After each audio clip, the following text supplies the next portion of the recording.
салом таҳаввулоти охирини имрӯзаи тоҷикистон ва ҷаҳонро шумо мустақиман дар рӯи мавҷи радиои муҳоҷирон мешунавед. имрӯз 18 ноябри 2020 сол аст ва хабарҳоро аз вилояти Калинингради Русия шурӯъ мекунем. вилояти Калинингради Русия иштирокчиёни барномаи давлатии кӯчонидани ҳамватанонро ба кор даъват мекунад. ба мутахассисон ва хизматчиёни серталабшуда, кормандони соҳаи тандурустӣ, муҳандисон, менеҷерон, коргарони баландихтисоси сохтмон ва инчунин мутахассисони соҳаи кишоварзӣ шомиланд. иштирокчиёни барномаи давлатӣ ва аъзои оилаи онҳо дар ҷустуҷӯи кор мустақилона мебошанд.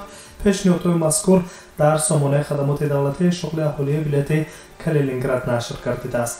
гуфта мешавад, ки нафароне ки дар давоми 3-6 моҳ ба минтақа омадаанд, шаҳрвандии Федератсияи Русияро қабул мекунанд ва тамоми ҳуқуқ ва ӯҳдадориҳои шаҳрванди Федератсияи Русияро пурра ба даст меоранд, аз ҷумла ҳуқуқи иштирок дар барномаҳои федералӣ ва минтақавӣ, ки ба беҳтар намудани шароити зиндагии шаҳрвандон нигаронида шудаанд.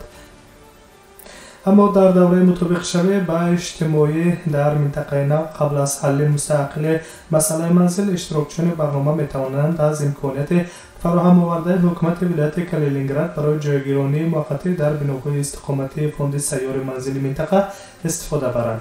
мутахассисоне, ки хусусан байни он минтақаи вилоят лозиманд, бо манзили хидматӣ таъмин карда мешаванд. қайд мегардад, ки саноат соҳаи пешбарандаи иқтисодиёти вилояти Калининград мебошад.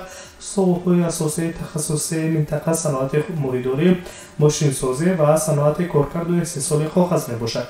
вилояти Калининград як минтақаи фаромилист. ҳукумати вилоят барои нигоҳ доштани вазъи мӯътадили мусоид дар минтақа дар соҳаҳои муносибатҳои байни миллатҳо, таҳкими эътимод ва дӯстӣ байни гурӯҳҳои гуногуни этникӣ тамоми шароитҳоро фароҳам меорад.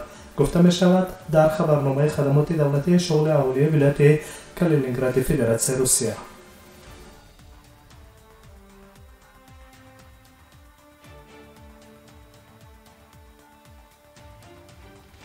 идомаи хабарҳо ва аз Русия ба Тоҷикистон меравем. ситоди ҷумҳуриявӣ оид ба мубориза бар зидди коронавирус дар Тоҷикистон барои пешгирии паҳншавии коронавирус ва пайдоиши мавҷи дуюми COVID-19 чорабинҳои азими соли навӣ ва таҷлили дигар ҷашнҳои идонаро бекор кард, менависад Спутник Тоҷикистон. дар хабар гуфта мешавад, ки дар соли нави милодӣ дар ҷумҳурӣ баргузории ҳамагуна чорабиниҳои идона, аз ҷумла гузоштани арчаҳои соли навӣ, чорабиниҳои оммавӣ, фарҳангӣ, ҷашнвораҳои гурӯҳӣ ва шабнишинҳо манъ карда шудаанд. ёдрас мекунем, ки дар Москав, пойтахти Русия, низ бо як қарори шаҳрдор Сергей Собянин баргузории ҳамагуна чорабиниҳои соли навӣ лағв карда шуд. хабаргузорӣ инчунин менависад, ки бино ба тасмими ситоди ҷумҳуриявии зидди эпидемикӣ боғҳо, хиёбонҳо ва дигар ҷойҳои ҷамъияти Тоҷикистон сайругашт кардани одамон дар арафаи соли нав танҳо бо риояи қоидаҳои гигиении шахсӣ ва ҷамъиятӣ, истифодаи ҳатмии ниқобҳои муҳофизатӣ ва риояи қатъии масофаи иҷтимоӣ иҷозат дода мешавад. вазорати тандурустӣ ва ҳифзи иҷтимоии аҳолии ҷумҳурӣ ва вазорати корҳои дохилии кишвар дар ҳамкорӣ бо мақомоти маҳаллӣ бояд безараргардонии ҷойҳои ҷамъиятиро тақвият бахшанд. дар хабар илова карда шудааст, ки вазорати корҳои дохилӣ бояд барои пурзур намудани кори идораҳои минтақавӣ оид ба иттилоотронии аҳолӣ ва тафтиши риояи меъёрҳои санитарӣ чораҳои иловагӣ бинанд. вазорати тандурустӣ ва ҳифзи иҷтимоии аҳолӣ ва вазорати маориф ва илм бошанд, бояд риояи қоидаҳои гигиенаи шахсӣ ва ҷамъиятиро дар байни донишҷӯён зери назорати қатъӣ гиранд.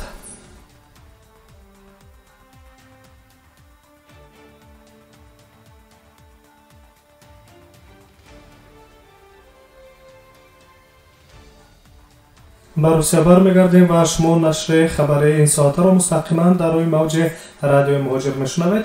ҳукумати вилояти Твери Русия тасмим гирифт, ки аз соли 2021 арзиши патентро, ки муҳоҷирон барои кор дар минтақа ниёз доранд, афзоиш диҳад. гузориш медиҳад хадамоти матбуоти ҳукумати вилоят.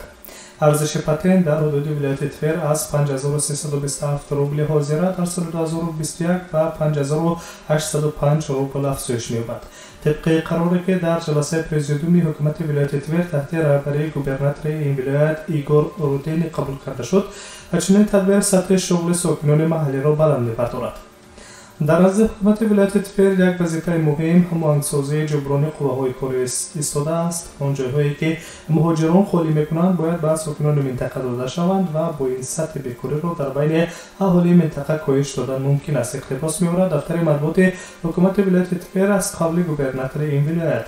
ёдгар мешавем ки ҳанӯз дар соли 2015 нархи патент дар вилояти Твер барои кори шаҳрвандони хориҷӣ тақрибан 3000 рублро дар бар мегирифт. با قرار مقامات منطقوی ارزش آن تدریجاً افزایش یافت. علاوه بر این در سالهای اخیر محدودیت استفاده قوه کاری خارجی در 33 نمود فعالیت اقتصادی نیز جاری کرده شدند. چراغ‌های اندیشیده شده بیش از 9000 جایهای کاری را در منطقه‌ای که قبلا شهروندان خارجی در آنها کار می‌کردند آزاد کردند. یادداشت می‌شویم که ولایت تور در قطار 15 منطقه ترکیبی روسیه قرار دارد که سطح بیکاری در آنها نسبت به دیگر منطقه‌ها کمتر است. در عددبندی عمومی روسیگی ولایت تور در مابین 85 منطقه روسیه از حساب تامینات اهالی محلی با کار دائمی جای 11 را اشغال می‌کند. طبق پیشگویی‌های خدمات شغل منطقه سال آینده در این ولایت تمایل بهبودی وضع بازار مهنت ادامه خواهد یافت.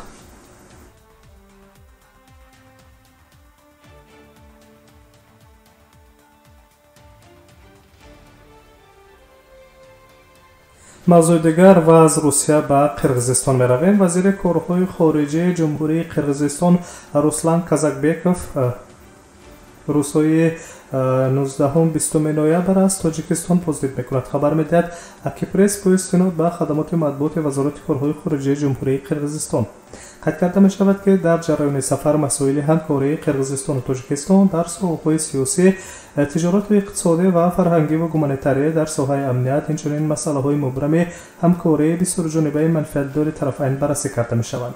در این ملاقات با کاری منبع جنوب‌ها اوید با دلیمیتاسیا و دمارکاسیای سرحد دولتی قرغیزستان و تاجیکستان و کارهای دوجانبه در سطح هیئت‌های حکومتی قرغیزستان و تاجیکستان دقت مخصوص داده می‌شود.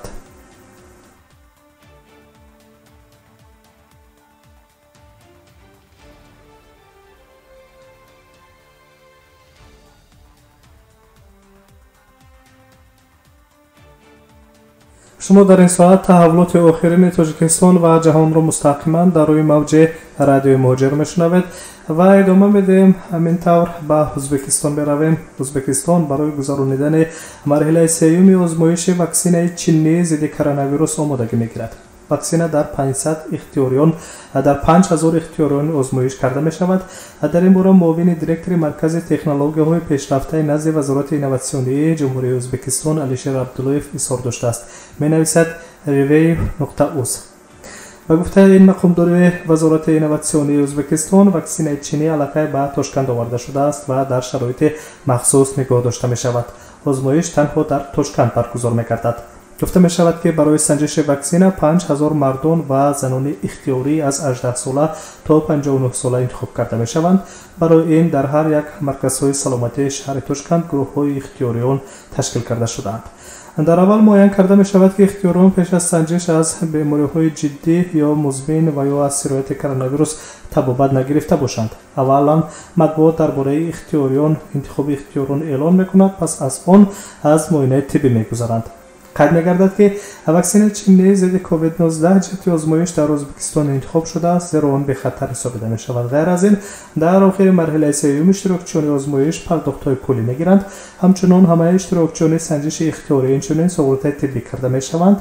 درج می‌گردد در خبر هنگام آزمایش‌ها در ازبکستان نظارت قطعی صورت می‌گیرد و در صورت آشکار شدن تأثیر منفی واکسن سنجش تا دقیق شدن وضع بازداشته می‌شود.